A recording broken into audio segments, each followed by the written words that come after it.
बेटी बेटी होती है, बेटी का सम्मान होना चाहिए। मैं पिछले दिनों देख रहा था, समाजवादी पार्टी के अध्यक्ष श्री अखिलेश यादव की पुत्री के खिलाफ कुछ लोगों ने गलत टिप्पणियां की थी। जैसे मेरे संज्ञान में आया, मैंने तत्काल पुलिस से कहा, मैंने कहा इसमें एफआईआर दर्ज कराओ। बेटी के खिलाफ कोई भी अपमानजनक टिप्पणी स्वीकार्य नहीं होनी चाहिए।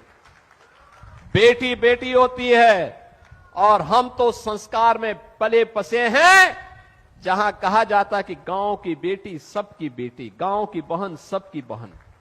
अगर किसी ने भी बेटियों की तरफ आंख उठाकर देखा तो अगले चौराहे पर यमराज उसका इंतजार कर रहे होंगे।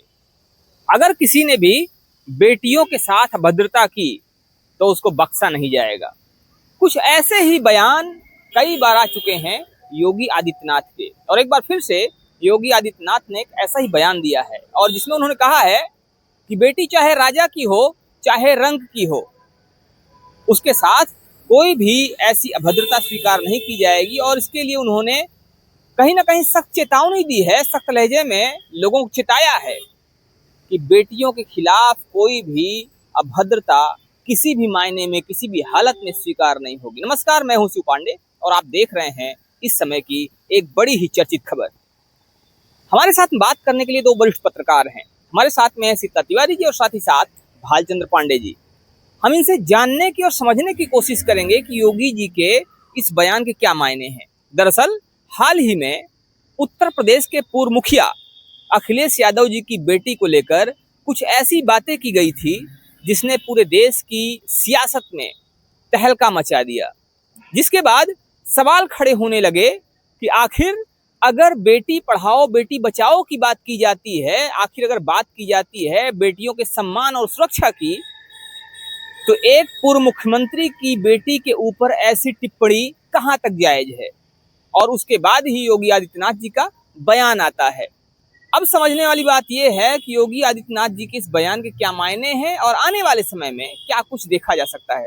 तिवारी जी, जिस तरह से योगी जी का बयान आया है, योगी जी के बयान को लेकर लोग अपने अपने तरह से अपने अपने मायने निकाल रहे हैं। आपके हिसाब से अगर देखा जाए तो इस बात के, इस बयान के क्या मायने हैं? और चूंकि अभी 2 दिन पहले, 1 दिन पहले हम लोगों ने खबर भी चलाई थी जिसमें कि इस पर बात की गई थी, तो क्या लगता है आपको कि क्या इन बातों का भी असर होता हुआ दिखाई दे रहा है? देखिए, सबसे पहले हमारे सभी दर्शकों को बहुत बहुत नमस्कार, प्रणाम। पांडे जी, जब अखिलेश यादव जो है अपनी बेटी के बारे में उन्होंने जो है मीडिया वालों से भावुक तरीके से उन्होंने कहा था कि अब बीजेपी वाले कुछ नहीं करेंगे, उनका परिवार नहीं है तो क्या वह हमारे परिवार के बारे में टिप्पणी करेंगे, हमारी बेटी के बारे में टिप्पणी करेंगे। दरअसल दर्शकों को यह पता होगा, दर्शक देख भी रहे होंगे, एक नाइजीरियन मुस्लिम युवक के साथ फोटो जो है सार्वजनिक करते हुए, और उन्होंने लिखा था कि जो है पूर्व मुख्यमंत्री अखिलेश की लड़की जो है उसने शादी कर लिया, लंदन में फरार हो गई। हालांकि इस पर जमकर विपक्ष जो है वह जमकर अपना जो है अपने जो है दावे पेश किया कि हमने ये वो फलान निकाला। तो कहने का तात्पर्य पांडे जी, कुल मिलाकर के जो है जब यह पोस्ट अखिलेश ने किया वो तो अपने जब खबर बनाई थी हम लोगों ने, उसमें बीजेपी के या कोई भी बड़ा सक्षम नेता या जिम्मेदार नेता कोई कुछ बोला नहीं था। लेकिन अचानक जो है योगी आदित्यनाथ जो है मुख्यमंत्री उत्तर प्रदेश, साफ तौर पर उन्होंने कहा चाहे राजा हो चाहे रंग हो, बेटियां सबके जो है बराबर हैं, और बेटियों की अगर इस तरीके कोई अगर अत्याचार करेगा तो वो बख्शा नहीं जाएगा। उन्होंने तुरंत कह करके और एफआईआर, मतलब उन्होंने कहा कि तत्काल जो है एफआईआर और गंभीर धाराओं में जो है मुकदमा पंजीकृत हो। हालांकि कुल मिलाकर के इस बात से पांडे जी भरे मंच से जब उन्होंने इसका ऐलान किया, तमाम लोग जो है खुशी से जो है वो झूम भी उठे। उनको ये लगा कि नहीं, जो है जो बेटी बचाओ बेटी पढ़ाओ का जो नारी सशक्तिकरण को जो लेकर के बीजेपी चलती है, तो कहीं ना कहीं योगी सरकार यानी योगी आदित्यनाथ खुद एक बार फिर इसको जो है इसका सफलता प्रमाण उन्होंने इस तरीके से दिया। तो योगी आदित्यनाथ जी का ये बयान कहीं ना कहीं बहुत मायने रखता है, क्योंकि योगी आदित्यनाथ जी का ये बयान ये दर्शाता है कि जो बेटी पढ़ाओ और बेटी बचाओ की बात है वो सिर्फ एक राजनीतिक जुमला नहीं है, बल्कि उस पर गंभीरता से कार्य भी किया जा रहा है।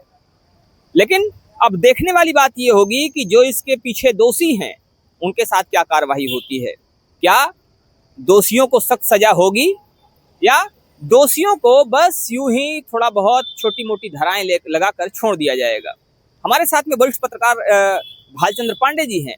हम इनसे भी समझेंगे, इनसे बात करेंगे, जानने की कोशिश करेंगे कि आखिर इनका इस बयान को लेकर क्या मानना है और आने वाले समय में योगी जी की ये बातें क्या कुछ दर्शाएंगी, क्या कुछ दिखाएंगी और इसका क्या परिणाम होगा, क्या फर्क पड़ेगा इससे लोगों की सोच पर, लोगों की बातचीत पर, लोगों की मानसिकता पर और साथ ही साथ उन लोगों पर जो ऐसी अफवाहें फैलाते हैं। क्या कहते हैं पांडे जी, जिस तरह से योगी जी का बयान आया है, एक सख्त लहजे में संदेश देने की कोशिश की गई है, क्या लगता है कि इसके क्या मायने हैं? देखिए, योगी जी के बयान से जो कयास लगाए जा रहे थे कि बीजेपी की कहीं इसमें सांठ-गांठ तो नहीं, उसको एक विराम लग गया है।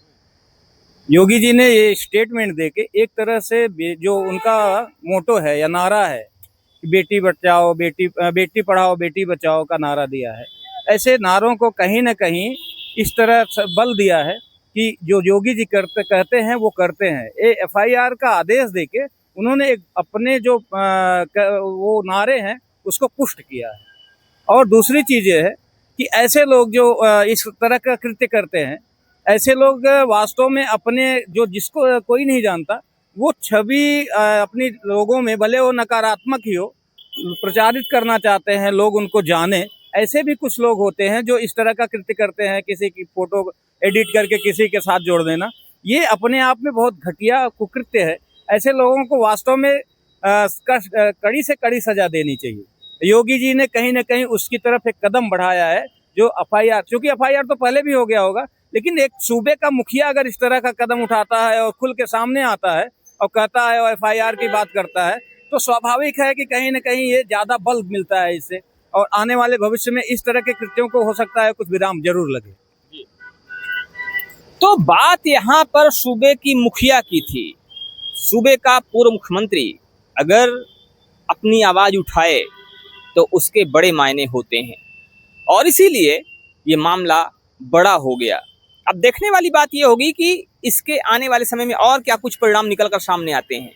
लेकिन जिस तरह से योगी आदित्यनाथ जी ने इस पर अपनी बात रखी है, तो कहीं ना कहीं इसने विराम लगा दिया है उस आरोप पर जिसमें ये कहा जा रहा था कि भारतीय जनता पार्टी भी इसमें शामिल है, क्योंकि आरोप कहीं ना कहीं भारतीय जनता पार्टी पर भी लगे थे। तब देखने वाली बात यह है कि आने वाले समय में जो भी दोषी हैं, दोषियों के साथ क्या कार्रवाई होती है। क्या दोषियों के साथ कड़ाई से पेश आया जाएगा? क्या दोषी कड़ाई के साथ पूछताछ के लिए भेजे जाएंगे, उनको कड़ी सजा मिलेगी, या दोषी कहीं ना कहीं फिर से किसी भी तरह से बचने की कोशिश करेंगे? और आने वाले समय में इसके माध्यम से क्या संदेश देने की कोशिश की जाएगी, ये भी एक अहम बात होगी।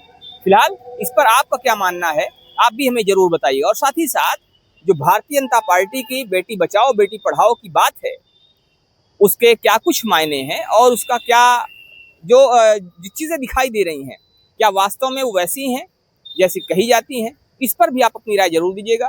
फिलहाल बने रहिए हमारे साथ खबरों का अपडेट के लिए। मिलते हैं फिर से, तब तक के लिए जय हिंद।